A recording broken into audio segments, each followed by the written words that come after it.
3.5 سالوں میں بنایا جانے والا جہاز صرف 2 گھنٹوں میں کیوں ڈوب گیا؟ دنیا میں بنایا جانے والا اپنے وقت کا شاندار بحری جہاز جس کو بنانے والوں نے اس حد تک دعویٰ کر دیا تھا اس جہاز کو اگر خدا بھی چاہے تو نہیں ڈبا سکتا۔ آخر اس جہاز کے ساتھ ایسا کیا ہوا کہ اس کا ملبہ ڈھونڈنا بھی بہت مشکل کام ہے۔ آج ہم اپنی ویڈیو میں اسی جہاز کا ذکر کریں گے جس کو دنیا ٹائٹینک کے نام سے جانتی ہے۔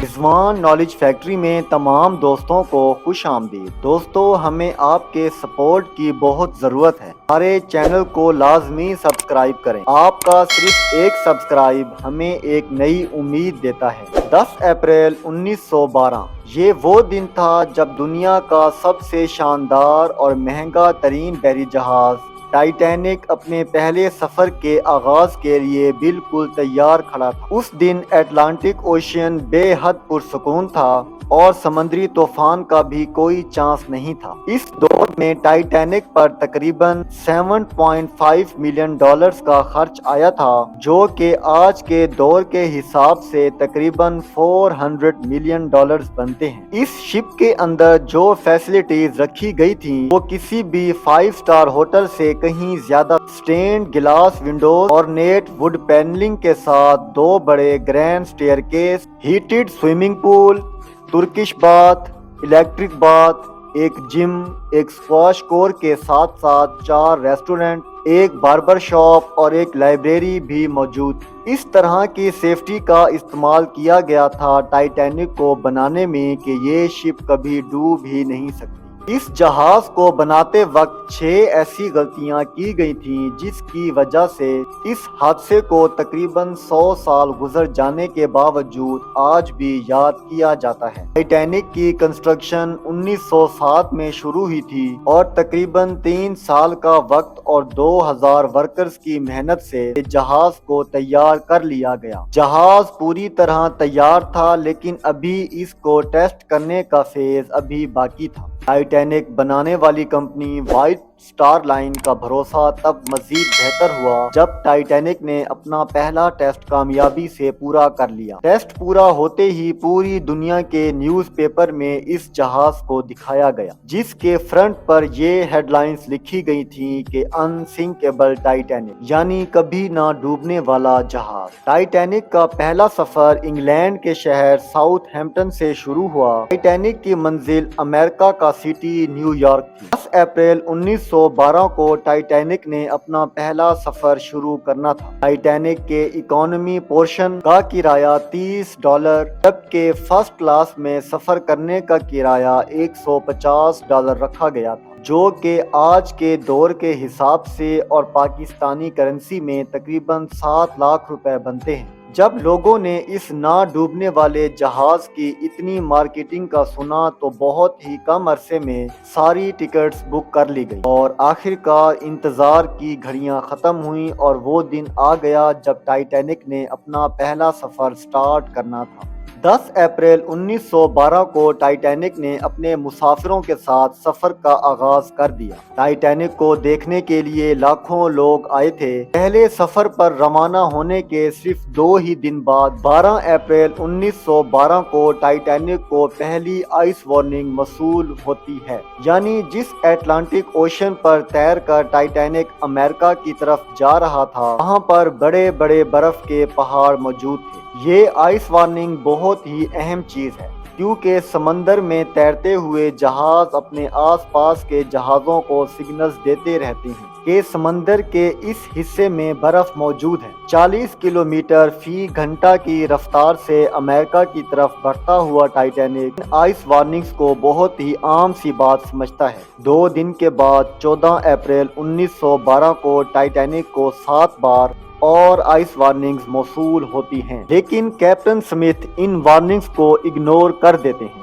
وہ ٹائٹینک کی رفتار کسی بھی صورت میں کم نہیں کرنا چاہتے تھے۔ وہ چاہتے تھے کہ مقررہ وقت سے پہلے ٹائٹینک اپنی منزل پر پہنچ کر ایک نیا ورلڈ ریکارڈ قائم کرے۔ آہستہ آہستہ دن کی روشنی کم ہوتی ہے اور رات کے اندھیرے نے پورے سمندر کو اپنی لپیٹ میں لے لیا۔ چاند کی روشنی نہ ہونے کی وجہ سے مکمل اندھیرا تھا۔ جہاز کے اوپر ایک کروز نیسٹ ہوتا ہے جہاں پر کسی نہ کسی کو بٹھایا جاتا ہے تاکہ رات کے وقت سامنے سے کیا چیز آ رہی ہے وہ صاف نظر آنی چاہیے۔ رات تقریباً 12 بجے کا وقت تھا۔ ریڈرک فلیٹ نامی شخص اس کروز نیسٹ میں بیٹھا تھا کہ اچانک اسے اپنے سامنے برف کا ایک بڑا پہاڑ نظر آتا ہے۔ وہ جلدی سے گھنٹی بجاتا ہے اور فون اٹھا کر آفیسرز کو کال کرتا ہے اور چلا کر کہتا ہے کہ جلدی سے جہاز کا رخ موڑ دو، ہمارے سامنے ایک بڑا آئس برگ ہے۔ جہاز کے آفیسرز انجنز کو بند کرا دیتے ہیں اور فل سپیڈ میں انجنز کو ریورس کرایا جاتا ہے تاکہ جہاز کی سپیڈ کم ہو سکے اور جہاز کے ٹکرانے سے پہلے جہاز اپنا رخ موڑ لے۔ لیکن فاصلہ بہت کم بچا تھا اور صرف 2 منٹ کے بعد ہی ٹائٹینک اس آئس برگ سے ٹکرا جاتا ہے۔ یہ ٹکراؤ جہاز کے فرنٹ سائیڈ سے ہوا تھا جس کی وجہ سے جہاز کا کافی حصہ ڈیمیج ہو چکا تھا اور جہاز کے اندر پانی بھرنا سٹارٹ ہو چکا تھا۔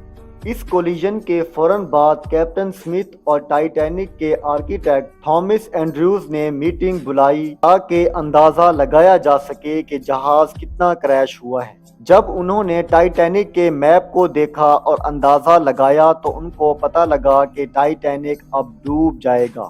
ٹائٹینک کو کبھی نہ ڈوبنے والا جہاز اس لیے کہا جاتا ہے کہ اس کے سیفٹی فیچرز کمال کے تھے۔ پہلا فیچر اس کا ڈبل باٹم ہل تھا۔ ہل جہاز کی مین باڈی کو کہا جاتا ہے۔ ڈبل باٹم ہل کا مطلب کہ اس میں 2 لیئرز لگی ہوئی ہیں۔ اگر ایک لیئر ڈیمیج بھی ہو گئی ہے تو دوسری لیئر جہاز کو بچا لے گی۔ اور دوسرا فیچرز جو کہ جہاز کی مین باڈی ہے جو کہ ہل ہے اس کو 16 الگ الگ کمپارٹمنٹس میں ڈیوائیڈ کیا گیا۔ اس 16 میں سے اگر 4 کمپارٹمنٹس میں بھی پانی بھر گیا تو پھر بھی ٹائٹینک کو کوئی خطرہ نہیں ہو سکتا اور وہ آرام سے اپنی منزل پر پہنچ سکتا ہے۔ لیکن آئس برگ سے جو کولیجن ہوا تھا وہ ٹائٹینک کے سائیڈ پر ہوا تھا جس نے ڈبل باٹم ہل کو بھی ڈیمیج کر دیا تھا اور 16 میں سے 6 کمپارٹمنٹس کو اس آئس برگ نے اتنا زیادہ ڈیمیج کر دیا تھا کہ ان میں فوراً پانی بھرنا سٹارٹ ہو گیا تھا۔ ٹائٹینک کی لیمٹ صرف 4 کمپارٹمنٹس کی تھی لیکن 6 کمپارٹمنٹس میں پانی بھرنے کا مطلب کہ اب ٹائٹینک کو ڈوبنے سے کوئی بھی نہیں بچا سکتا۔ کیپٹن سمتھ نے اب اپنے آفیسرز کو کہہ دیا تھا کہ ٹائٹینک اب ڈوب جائے گا اور آپ لوگ ریڈیو سے سگنلز بھیجو تاکہ اگر کوئی بھی آس پاس جہاز ہے تو وہ فوراً مدد کے لیے پہنچ سکے۔ وہ لگاتار سگنلز بھیجتے رہتے ہیں لیکن کوئی رسپانس نہیں آتا۔ آخر کار لگاتار سگنلز بھیجتے ہوئے تقریباً 20 منٹ کے بعد RMS کارپیتھیا نامی جہاز جو کہ وہاں موجود تھا وہ ان ریڈیو سگنلز کو ریسیو کرتا ہے اور جہاز کا رخ فوراً ٹائٹینک کی طرف موڑ دیتا ہے۔ لیکن یہاں سب سے بڑا مسئلہ یہ ہوتا ہے کہ یہ جہاز ٹائٹینک سے تقریباً 107 کلومیٹر دور تھا اور اگر یہ ٹاپ سپیڈ پر ٹائٹینک کی طرف آتا تو پھر بھی اس کو 3 گھنٹے لگ سکتے تھے لیکن کہیں سے کوئی رسپانس نہیں آیا۔ کیپٹن سمتھ اب آرڈرز دیتے ہیں کہ پیسنجرز کو اب چھوٹی بوٹ میں بٹھا کر یہاں سے روانہ کیا جائے لیکن پیسنجرز کا یہ ماننا تھا کہ یہ جہاز کبھی ڈوب ہی نہیں سکتا۔ اسی وجہ سے جو پہلی لائف بوٹ پانی میں اتاری گئی اس میں 65 لوگوں کی گنجائش تھی لیکن صرف 28 لوگ ہی اس میں سوار ہوئے کیونکہ باقی لوگوں نے یہ کہا کہ جب یہ جہاز ڈوب ہی نہیں سکتا تو ہم لائف بوٹ میں کیوں جائیں۔ وقت کے ساتھ ساتھ جہاز میں جب پانی بھرنا سٹارٹ ہوا تو پیسنجرز کو اندازہ ہوا کہ یہ جہاز بھی ڈوب سکتا ہے۔ اس کے بعد لوگوں نے بھاگنا سٹارٹ کر دیا۔ ہر پیسنجر کی یہ کوشش تھی کہ وہ اب جلدی سے لائف بوٹ میں بیٹھ جائے اور اپنی زندگی بچا لے۔ لیکن یہاں سب سے بڑا مسئلہ یہ تھا کہ اس جہاز کو اتنا شاندار بنایا گیا تھا کہ اس کی خوبصورتی پر کوئی داغ نہ آئے، تو صرف اسی وجہ سے 20 کے قریب لائف بوٹ رکھی گئی تھی جس میں صرف 1200 افراد آ سکتے تھے، لیکن ٹائٹینک پر تقریباً 2200 سے زیادہ افراد موجود۔ جلدی میں لائف بوٹس کو پانی میں اتارتے ہوئے ایک لائف بوٹ ادھر ہی ڈیمیج ہو گئی۔ جہاز کے 6 کمپارٹمنٹس میں پانی اس حد تک جمع ہو گیا تھا کہ جہاز کا اگلا حصہ مکمل طور پر پانی کے اندر چلا گیا تھا اور جہاز کا پچھلا حصہ اب اوپر کی طرف اٹھنا شروع ہو گیا تھا۔ آئی وٹنس کے مطابق تقریباً 2:20 پر ٹائٹینک 2 حصوں میں ٹوٹ گیا اور پچھلا حصہ بھی آہستہ آہستہ پانی میں ڈوب گیا۔ 3 گھنٹوں کے اندر ٹائٹینک پانی میں مکمل ڈوب چکا تھا۔ جس جہاز کو بناتے وقت خدا سے مقابلہ کیا گیا تھا کہ یہ جہاز کبھی ڈوب نہیں سکتا، وہ جہاز اپنے پہلے سفر پر اور صرف 3 گھنٹوں کے اندر سمندر میں ڈوب چکا تھا۔ تقریباً 3 سالوں کی محنت صرف 3 گھنٹوں میں ڈوب چکی تھی۔ آج بھی اس جہاز کی باقیات کو سمندر میں دیکھا جا سکتا ہے۔ آپ کو ہماری ویڈیو کیسی لگی کمنٹ میں ضرور بتائیں، اور ٹائٹینک بنانے والوں کا خدا سے مقابلہ کرنا آپ کو کیسا لگا، اس بات کا ذکر کمنٹ میں ضرور کیجیے گا۔ ہمیں اپنی دعاؤں میں یاد رکھیں اور اپنا خیال رکھیں۔ اللہ حافظ۔